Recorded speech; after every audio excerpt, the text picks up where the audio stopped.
Hello friends, இன்றைக்கான வீடியோவில் நம்ம பார்க்க போகிறது எங்கள் வீட்டோட தீபாவளி ஸ்பெஷல் தான். என்னென்ட்டு பார்க்கலாமா?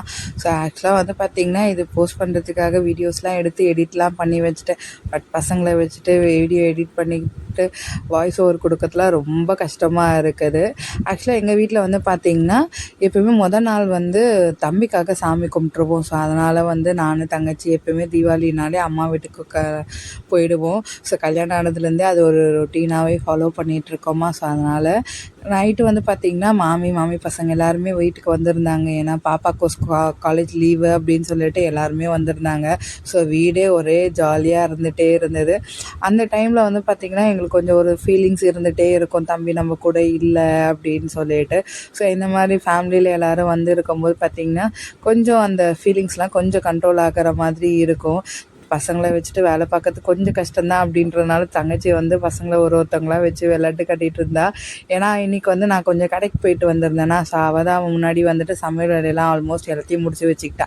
நான் வந்து இந்த பூஜை ரூம் மட்டும் க்ளீன் பண்ணிவிட்டு அப்புறமா தம்பிக்கிட்ட வந்து எல்லாத்தையுமே இற கட்டி வைக்கிற வேலை எல்லாமே நான் பார்த்துக்கிட்டேன். ஸோ வந்ததுலேருந்து நம்மளுக்கு வேலை கரெக்டாக இருந்தது. அப்புறம் சாமி படத்துக்கெலாம் பூவெல்லாம் போட்டு முடிச்சுட்டு தம்பி படத்துக்கும் பூவெல்லாம் போட்டுட்டு பொட்டெல்லாம் வச்சு விட்டாச்சு. அதுக்கப்புறம் சுரேஷ் வந்து கடைக்கு போயிருந்தாங்க. ஸோ வீட்டுக்கு தேவையான கொஞ்சம் திங்ஸ் எல்லாமே வாங்கிட்டு வர்றதுக்கு. திரேசா வேறு கடைக்கு போகிறதுக்காக அவள் தனியாக ஒரு லிஸ்ட் எழுதிட்டு இருந்தாள். ஏன்னா சாமி கும்பிட்றதுக்கு என்னென்ன வேணுமோ அதெல்லாம் வாங்கிட்டு வர்றதுக்காக.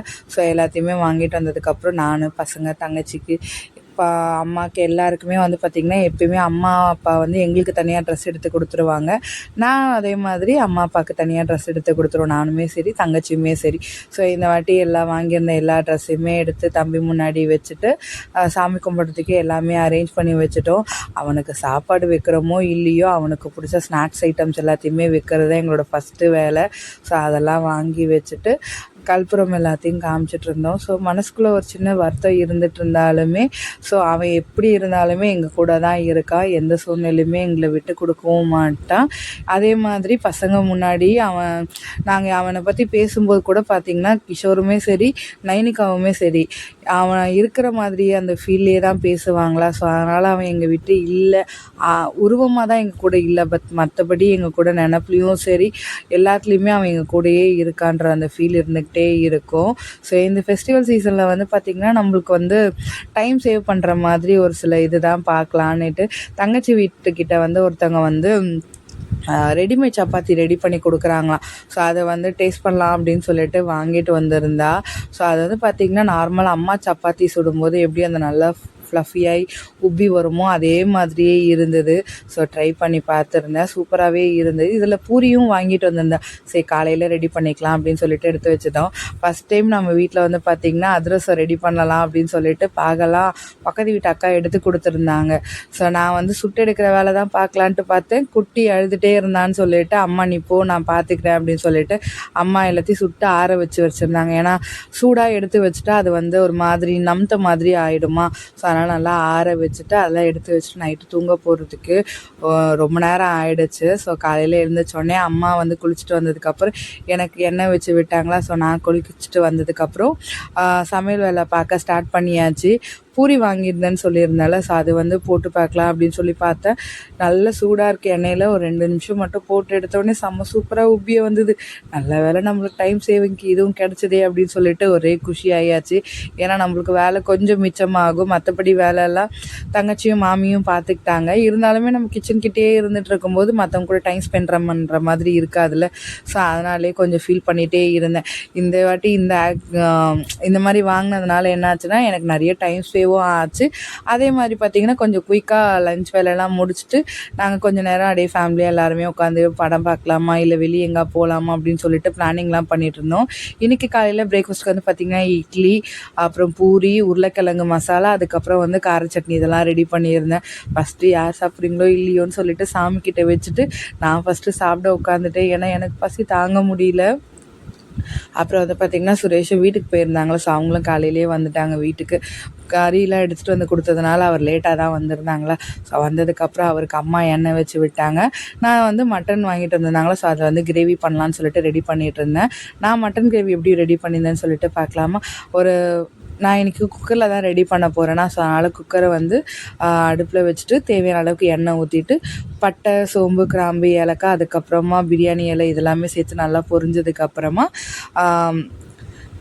வெங்காயம், பச்சை மிளகாய் இதெல்லாம் சேர்த்து நல்லா கோல்டன் ப்ரௌனிஷ் ஆகிற வரைக்கும் வதக்கி எடுத்துக்கோங்க. ஸோ அதுக்கப்புறம் வந்து பார்த்திங்கன்னா அதில் ஒரு 2 டேபிள் ஸ்பூன் அளவுக்கு இஞ்சி பூண்டு பேஸ்ட்டு சேர்த்துட்டு இஞ்சி பூண்டு பேஸ்ட்டு வாசனை எல்லாம் போனதுக்கப்புறமா பார்த்திங்கன்னா தக்காளி கட் பண்ணி வச்சுருந்தாலும் ஸோ அதையும் நல்லா இதில் சேர்த்துட்டு நல்லா மசிஞ்சு வேகிறதுக்காக கொஞ்சமாக உப்பு சேர்த்துக்கோங்க. தக்காளி நல்லா மசிஞ்சு வெந்துடும்.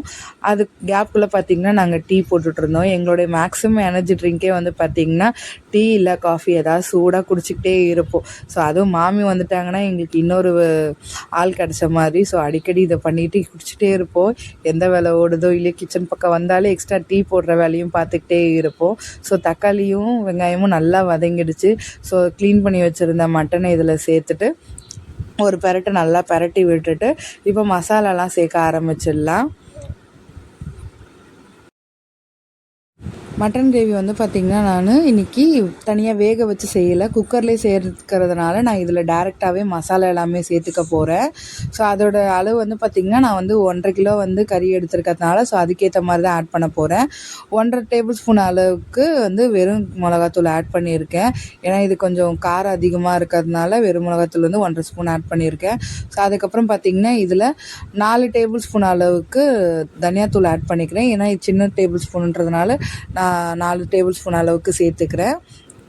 அதுக்கப்புறம் பார்த்திங்கன்னா கரம் மசாலா வந்து 1 டேபிள் ஸ்பூன் ஆட் பண்ணிக்கிறேன். அதுக்கப்புறம் மட்டன் மசாலா வந்து 3லேருந்து 4 டேபிள் ஸ்பூன் அளவுக்கு ஆட் பண்ணிக்கிறேன். அதுக்கப்புறம் வீட்டில் அம்மா அரைச்ச மிளகாத்தூள் வந்து பார்த்திங்கன்னா ஒரு 2 டேபிள் ஸ்பூன் அளவுக்கு ஆட் பண்ணிக்கிறேன். ஏன்னா பசங்களும் சாப்பிட்ணும்ல. ஸோ ரொம்ப காரம் அதிகமாக ஆகிடுச்சுன்னா பசங்களாலையும் சாப்பிட முடியாது. ஸோ அதனால் காரம் கம்மியாகவே ஆட் பண்ணிக்கிறேன். உங்களுக்கு வேணும்னா நீங்கள் எக்ஸ்ட்ராவாக ஆட் பண்ணிக்கலாம்.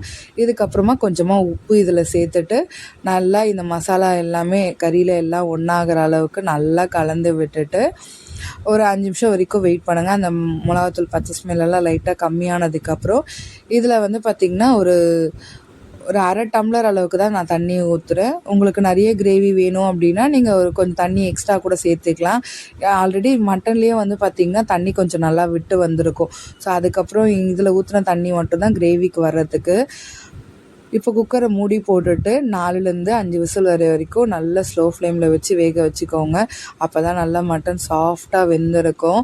ஸோ இது ரெடி ஆகிறதுக்குள்ளே பார்த்திங்கன்னா பசங்க ஒருத்தவங்களுக்காக தண்ணி வச்சு குளிக்க வச்சுட்டா தங்கச்சி. ஏன்னா நான் கிச்சன் வேலை பார்த்துட்டு இருந்ததுனால, ஏன்னா ஆளாக ஒருத்தவங்க ஒரு வேலையை பார்த்துட்டு இருந்தால் தான் நம்மளுக்கும் வேலை ஃப்ரீயாக இருக்க முடியும். ஸோ அந்த மாதிரி தான் பாப்பா வந்தோன்னா ஸோ அவளுக்கு வந்து பார்த்திங்கன்னா பொட்டு பூவெல்லாம் வச்சு அவளை ரெடி பண்ணி விட்டுட்டு இருந்தேன். மேடம் வந்து பார்த்திங்கன்னா மம்மி நான் அழகாக இருக்கேன், நீங்கள் அழகாக இருக்கியா, நம்ம 2 பேரும் மேட்சிங் ட்ரெஸ் எல்லாம் சொல்லி கிண்டல் பண்ணி விளையாடிட்டு இருந்தோம். ஸோ அதெல்லாம் கொஞ்சம் ஜாலியாகவே இருந்தது.